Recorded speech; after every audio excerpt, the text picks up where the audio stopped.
The rain was relentless, falling from the sky as though the heavens themselves mourned something long forgotten. It trickled down the towering glass buildings, blurred the neon lights, and turned the city into a shimmering sea of reflections. At a busy traffic signal, a sleek black Range Rover came to a halt. Inside sat a man who owned half the skyline Armand Malhotra, a billionaire whose name was synonymous with power, prestige, and ice-cold decisions. Wrapped in an immaculately tailored suit, his sharp eyes scanned the flurry of notifications. On his phone, while his assistant rattled off tomorrow's business agenda from the front seat, but Armand wasn't listening. He never really listened anymore, not to people, not to the world, not even to himself. Behind him, quietly buckled into the leather seat, sat his 8-year-old daughter. Meher, clutching a soft velvet teddy bear he had once sent from a conference in Paris. She gazed out of the window, her breath forming a misty patch on the cold glass. She was used to the silence. Her father was always near, yet always unreachable, like the stars she sometimes stared at through her bedroom ceiling, so close, yet never hers to hold. As the car waited at the signal, Meher noticed someone on the other side of the divider. A little girl stood barefoot in the rain, her clothes soaked and clinging to her tiny frame. She held a thin plastic bag in one hand, filled with tissue packets, and her large, unblinking eyes scanned each car with a quiet hope. She didn't knock on windows. She didn't beg. She simply waited, watching. The first time in the entire day, spoke. "Papa, can I talk to her?" Armand looked up, distracted, his voice low and unconcerned. "No, sweetheart. Keep the window up. It's raining." But Meher's eyes didn't move away from the girl's face. She reached for the button and slowly rolled the window down. Cold air rushed in, along with the scent of the street, the mix of wet earth, car fumes, and something inexplicably human. Nice. The little girl noticed the open window and cautiously approached. Her bare feet splashed through shallow puddles as she came close, stopping just inches away. Armand opened his mouth to tell Meher to close it, but before he could, the girl spoke in a voice soft and fearless. "I'm not here to ask for money." Armand blinked, confused. "I don't want anything. I just need a hug." "I'll let your daughter..." "Gets..." The words fell like thunder inside the car. Time slowed.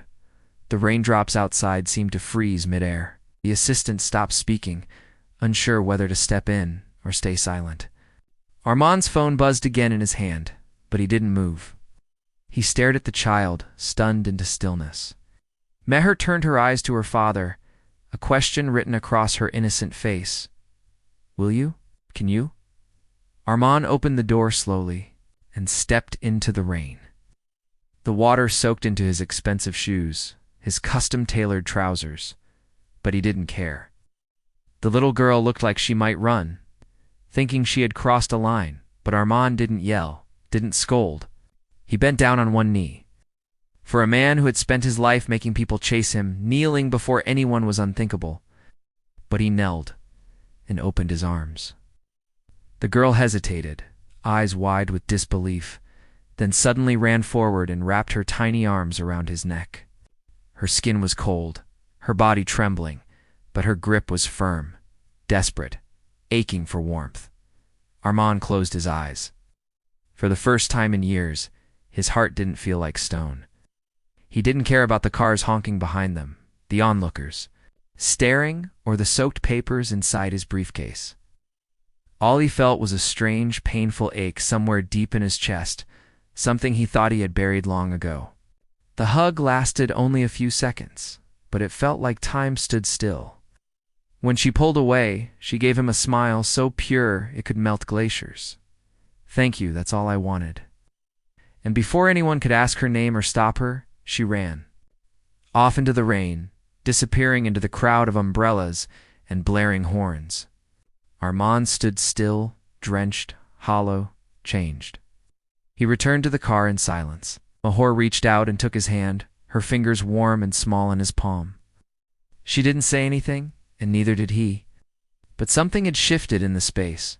Between them, a new language had been born, one not of words, but of understanding. Back at the mansion, everything felt the same. yet nothing was. That night, as Mahar drifted to sleep, Armand sat at the edge of her bed, watching her breathe. His hand hovered above her head, unsure, trembling, then gently. Slowly, he placed it there and stroked her hair. She smiled in her sleep. That touch, that hugged, those simple gestures he had forgotten had suddenly become priceless. Downstairs, in the stillness of his study, the billionaire stared at the rain through the tall windows, haunted not by loss, but by what he had missed all these years. The weight of a child's hug was greater than the weight of all his wealth. Now, he couldn't stop wondering, who was she? Where did she go? And why did it feel like she'd given him something he never knew he needed? The next morning, the sky was clearer, but Armand's mind was clouded with thoughts he couldn't shake. As he sat in his sprawling study sipping black coffee, he wasn't thinking about the mergers lined up or the stock values blinking across the screen.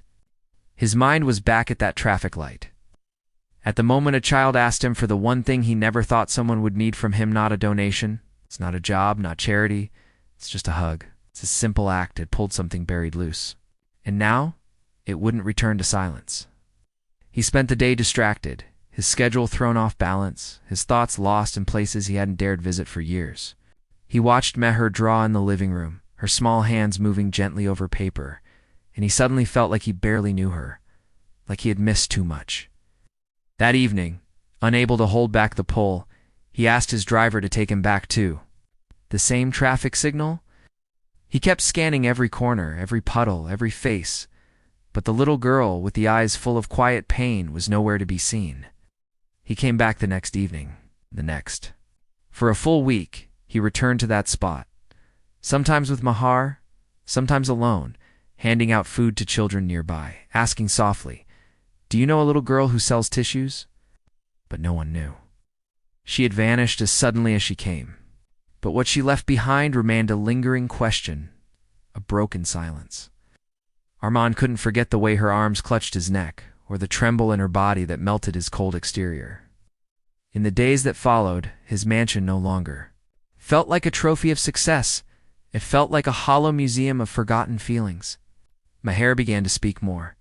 She laughed sometimes. She asked questions. One evening she said, "Papa, you smile different now." And it was true. His smiles were no longer rehearsed. They were quiet, spontaneous, confused at times, but real.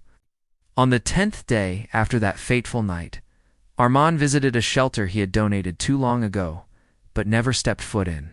As he walked into the courtyard, children ran around him, playing barefoot in the dust, free in a way that money could never teach.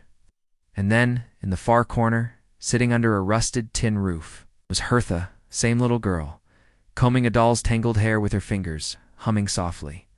Armand's heart skipped. He walked over slowly. She looked up. Recognition lit her face, but she didn't jump or run. She simply smiled, as if she'd been expecting him. "You came," she said. "I was hoping you would." He knelt beside her, again without hesitation, and asked gently, "What's your name?" "Zara," she whispered. "Do you still give hugs?" "As many as you want," he replied. She leaned in, and once again, their embrace stitched together pieces of two broken worlds. After a while, they sat together and talked. Not much, not grand things, but simple human things. What she liked to draw, her favorite fruit, the name of the kitten she'd adopted behind the shelter. He brought Meher the next day. The two girls clicked instantly. They laughed, they painted, they shared crayons like they'd always been sisters. Armand watched them from a distance, his heart torn between guilt and peace. Guilt for not discovering this warmth sooner. Peace for having finally found it. The following week, Meher surprised him with a question that left him speechless. "Papa, can Zara come live with us?" "Not forever, just sometimes." Armand had to look away to stop the tear that formed. He nodded slowly. "Let's ask her." When Zara was asked, she blinked in disbelief. "Me, in your home?" "If you want to," he said gently. Not as a savior, but as a man making space. That weekend Zara visited. The mansion, once silent and solemn, echoed with laughter, tiny footsteps, songs, and colors. She and Meher painted the walls of the playroom with their handprints. They made forts with blankets. They stayed up whispering secrets past bedtime. Armand, for the first time in years, joined in lying on the floor with the girls, drawing terribly shaped flowers, laughing when they teased his awful art. That night, as the girls slept side by side, he sat in the hallway outside their room, staring at their closed door, a cup of tea in his hand, and a heaviness in his chest. But it wasn't the heaviness of stress or deadlines, it was something softer, more sacred. A realization that the truest parts of life are often found in the smallest of gestures. A hug, smile, a moment of presence. Over the next few months, Zara came and went like the seasons. Sometimes she stayed for days, sometimes just an evening. But every time she left, the house felt different, emptier, quieter, not in sadness, but in longing. Armand began funding shelters anonymously, not to feel important, but because he had begun listening. He would sit with children, ask about their days, their dreams, and listen. I'd never been a listener before. He had always been the speaker, the commander. Now he was learning. One night after dinner, Zara asked him softly, "Why did you hug me that day?" Armand smiled, his eyes distant. "Because you reminded me that I had forgotten how." She held his hand and said, "Sometimes I forget too. Yes. But then I think of that hug, and I remember again." That night Armand cried for the first time in 20 years, not out of pain, but out of the sheer beauty of rediscovery. Wasn't the same man anymore? Not the man the newspapers praised or feared. He was a father now, in the truest sense. And his home, once a fortress of silence, had become a sanctuary of warmth. The hug he gave that rainy night had rippled into 100 small changes in Mahar, in Zara, and in himself. Months passed, seasons changed, business continued. Of course it always does. But Armand never missed bedtime stories again. He never skipped a birthday or forgot to hug Mahar before school. And whenever he dropped Zara back to the shelter, he made sure to say, "Come back soon. We miss you." Because he did. Deeply. And not because she was a project or a responsibility, but because she was family not by blood, but by something deeper. One afternoon, Mahar made a drawing titled, "The Day My Papa Learned to Hug." It showed a stick figure with a suit, hugging a smaller stick figure in the rain. Below it, in big, uneven letters, she wrote, "This is when the magic started." Armand kept that drawing on his desk, framed in silver. Visitors often asked what it meant. He never explained. Because how could he? How could he explain that? The most powerful moment of his life wasn't in a boardroom, but at a red light in the rain, when a little girl didn't ask for anything except to be held like a daughter. And every time he walked past that frame, he whispered a silent thank you, not to fate, not to luck, but to a child named Zara, who reminded a billionaire that the richest things in life cannot be bought, only felt.